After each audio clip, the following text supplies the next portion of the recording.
ఏంటి గణేష్ ఎలా చేసావు? నీ బర్త్డేని గ్రాండ్ గా చేద్దాం అనుకున్నాను. ఏడ్చేర్లే, మీ సెలబ్రేషన్స్ నాకు తెలియవేటి. చందా పేరు చెప్పి దందా చేస్తారు.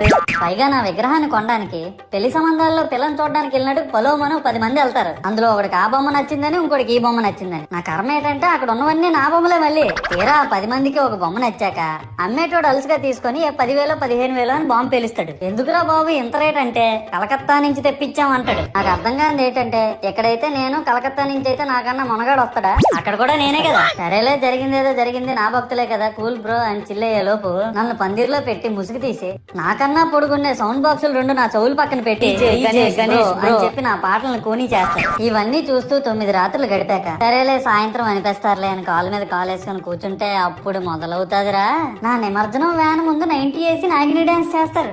9 రోజులు వాళ్ళతో కలిసి ఉన్నానని నన్ను కూడా వాళ్ళ ఫ్రెండ్ లా ట్రీట్ చేస్తారా ఏంటి?